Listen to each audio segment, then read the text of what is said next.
আজকের class ratio and proportion. এই ratio আর প্রপোর্শনের মানে হলো অনুপাত এবং সমানুপাত। ছোটবেলায় আমরা দেখতাম যে এই সাইনটা হলে অনুপাত আর এই সাইনটা হলে আমরা দেখতাম কি সমানুপাত সাইন, তাই না? তাহলে এদের অ্যাকচুয়াল ডেফিনিশনটা কি, যে রেশিও কাদের বলে? ধরো এ আর বি, এদের পকেটে কিছু টাকা আছে, মানে আমি বলতে চাইছি দুটো ডিফারেন্ট কিছু আইটেম হতে পারে বা পার্সন হতে পারে, যাই কিছু, তাদের সেম কাইন্ডের, মানে হতে পারে এর একটা ফার্ম আছে, বি এর একটা ফার্ম আছে, তাতে নাম্বার অফ গোট এর 100টা আছে, এর 300টা আছে, তবে এই দুটোর মধ্যে সেই গোটের অনুপাত বের করা হয় বা অ্যানিমেলের অনুপাত বের করা হয়। ওকে, ধরো আমি সাপোজ বলছি এর টাকা আছে 50 টাকা, এর আছে 150 টাকা, তাহলে অনুপাত হবে 50:150। এইটাকে আমি লিখতে পারি যে ফরম্যাট, এই রেশিওটা ডিভিশনের মতো কাজ করে, বাট এটা ডিভিশন কিন্তু নয়। আমরা ডিভিশন হিসাবে ইউজ করি, বাট এর সিম্বল বোঝানোর জন্য এটা। ধরো 50/150 কাটাকুটি করে নিলাম, আমি 1/3 মানে 1:3 পাচ্ছি। মানে এদের কাছে আমি তখন রিড করব এইভাবে, ধরো এদের কাছে 100 কোটি, এদের কাছে 300 কোটি আছে, কোটি তো আর লেখা যায় না, তো আমরা এদের মধ্যে একটা কি বের করি, আমরা একটা কম্পেয়ার বের করি, যে এদের কাছে যে টাকা আছে তাতে 1:3 অনুপাতে আছে। ওকে, এর যদি 1 টাকা থাকে, এর 3 টাকা আছে, বাস এইটুকুই। ওকে, এই ঘটনাটাই বলা হয়েছে, বা এই ঘটনাটাই বলা হয় রেশিও, অনুপাত। এখানে এই জিনিসগুলো করা হয়। আর সমানুপাত এমন দুটো অনুপাতকে যদি কম্পেয়ার করা হয়, দুটো সেম কাইন্ডকে যদি কম্পেয়ার করা হয়, তাকে বলা হয় রেশিও। আর এই রকম দুটো রেশিওকে যদি কম্পেয়ার করা হয়, তাকে বলা হয় প্রপোর্শন, মানে সমানুপাত। ওকে, এইটা তখন কি করে, এইটা তখন ইকুয়ালের ভূমিকা পালন করে। ঠিক আছে, এই হলো মোটা ভাবে। আবার ধরো আর একটা কিছু বলে দিই, ধরো 2a সমান 5b। আমরা কি করতে পারি এটাই, যে এটাতে আমরা যদি বলা হয় তাহলে a আর b এর মধ্যে অনুপাত কত, শর্টকাট তো তুমি জানোই যে 2 আর 5 এর লসাগু করে 10 দিয়ে ভাগ করে। কিন্তু এটা তো এইটা তো আর আমরা এইভাবে জানতে চাইনি। যদি ব্রড কাটে বের করতে হয়, তখন কি করব, 2a সমান ধরো 5b আছে, আমি ধরে নেব এটা is equal to k. K মানে কি, রেশিও প্রপোর্শন, বা এটা আদার দেন একটা কনস্ট্যান্টের value, other than x and y, এটা কখনোই কিন্তু ভেরিয়েবল নয়। হ্যাঁ, তাহলে 2a এটা সমান কত, কে বাই কে, তাহলে a সমান কে বাই 2। তাহলে সিমিলারলি 5b সমান কে, b সমান কে বাই 5। এবার বলা হয়েছে তাহলে a/b কত হবে, তাহলে a/b হবে কে বাই 2:k/5। তো আমরা এটাকে বাই করে দিলাম, যেমন প্রসেস জানতাম বাই করে দেওয়া। হ্যাঁ, তো k/2/k/5 হলো।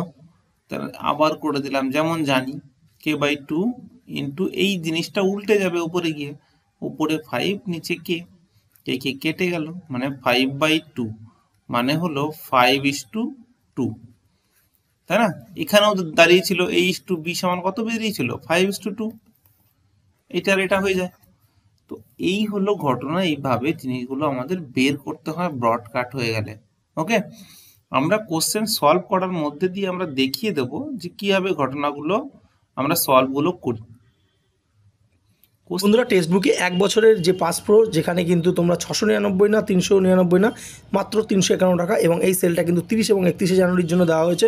তো যারা এর মধ্যে এই টেক্সট বুকের 1 বছরের পাস প্রো নিতে চাও, তোমরা কিন্তু 351 টাকায় পাবে, এবং use coupon code GK mania coupon code use করলে আরও কিন্তু 12% ছাড় পাবে। এবং এই যে ছাড়টা, এটা কিন্তু 2 দিনের জন্য রয়েছে, এবং সারা বছর ধরে তোমরা রেলে গ্রুপ ডি থেকে, এনটিপিসি, ওয়েস্ট বেঙ্গল পিএসসি থেকে, ওয়েস্ট বেঙ্গল পুলিশ প্রত্যেকটা পরীক্ষার কিন্তু মক টেস্ট এখানে তোমরা দিতে পারবে। তো যদি তোমরা সাবস্ক্রিপশন নিতে চাও, নিচে লিঙ্ক রয়েছে, তো সেখান থেকে নিতে পারো। কোশ্চেন নাম্বার 1 কি বলছে, ইফ 2a ইকুয়ালস টু কত বলছে, 2a সমান 3b সমান 4c, then find a is to b is to c। যদি 2a সমান 3b সমান 4c হয়, তবে a is to b is to c কত হবে?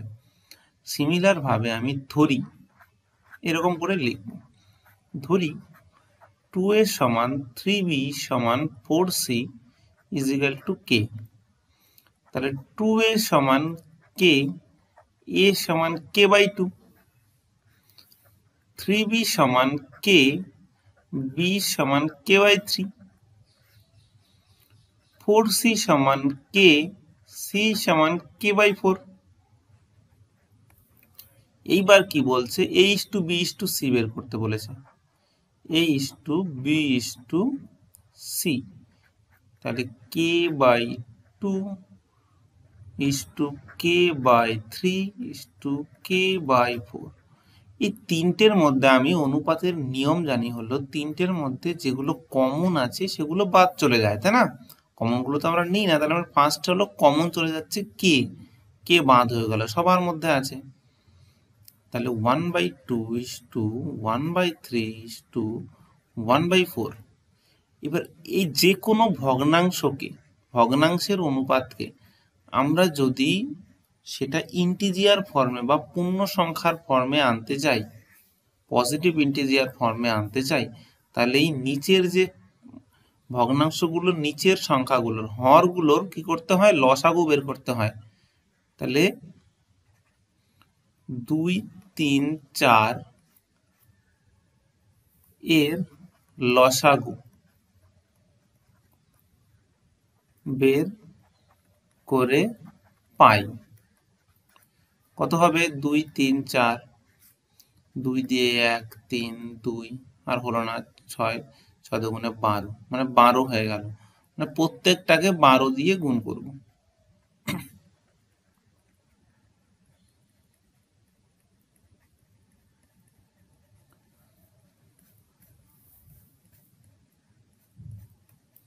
হয়েছে? তাহলে পরে 6:4:3 হয়ে গেল, তাই না? এই হয়ে গেল আমাদের a:b:c এর ভ্যালু। ওকে, এইভাবে অতএব এখানে অ্যান্সার লিখলেও কোনো সমস্যা নেই। অতএব a:b:c সমান, অতএব a:b:c সমান 6:4:3। ঠিক আছে, এই হয়ে গেল।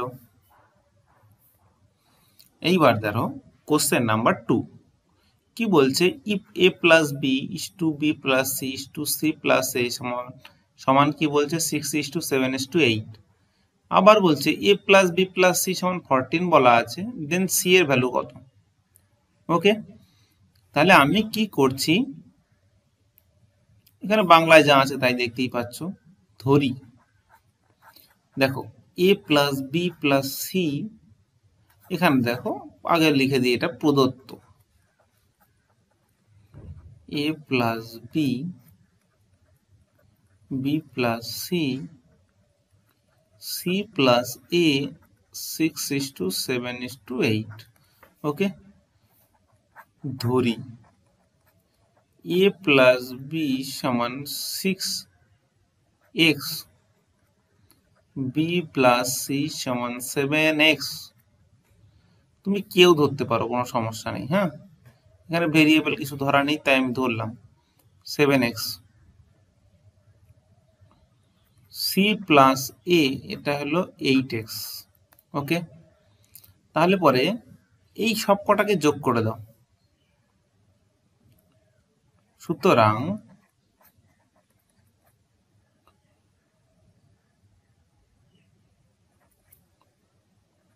a plus B plus B plus c plus c plus a সমান 6x plus 7x plus 8x। এটা 3 নম্বর, এটা 2 নম্বর, এটা 1 নম্বর।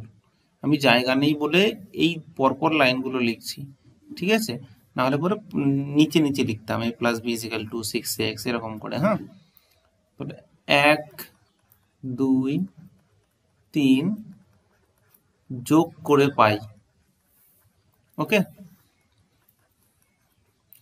দেখো এখানে হলো দুটো a দুটো b দুটো c, তোমার 2 into a plus B plus C equal to 6x plus 7 plus 7x plus 8x।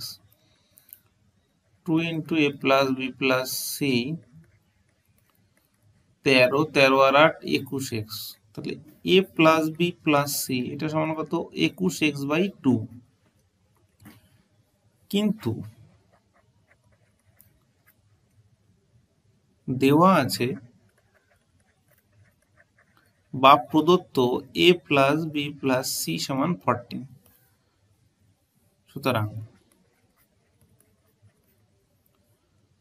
এটা সমান 14, 21x/2, 7 দিয়ে 3, 7 দিয়ে 2, x সমান কত হয়ে গেল? 4/3। ওকে, তাহলে সি এর ভ্যালু কত? এবার দেখো এই x এর ভ্যালু বেরিয়েছে, আমরা কিন্তু সি এর ভ্যালু এখনো পাইনি। কারণ সি এর ভ্যালু বের করতে গেলে আগে a প্লাস বি এটা দরকার। কারণ কি, আমি a plus B plus C জানি 14, সেখান থেকে যদি আমি এইটাকে হাঁটাতে পারি তবে আমি সি পেয়ে যাব। তাহলে আমার a প্লাস বি, অতএব এখন বা তবে a প্লাস বি x এর মান বসিয়ে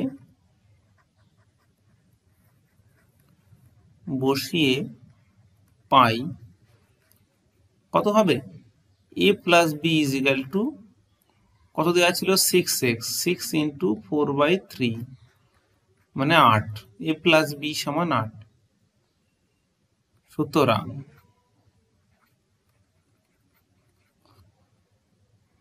প্রদত্ত আছে যে a plus B plus C সমান 14,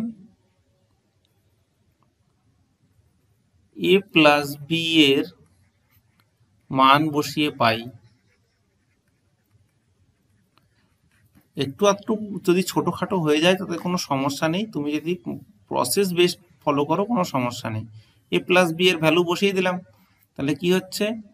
এখানে করে দিচ্ছি 8 প্লাস সি সমান 14, তারপরে সি সমান কত হবে? 14 মাইনাস 8 সমান 6।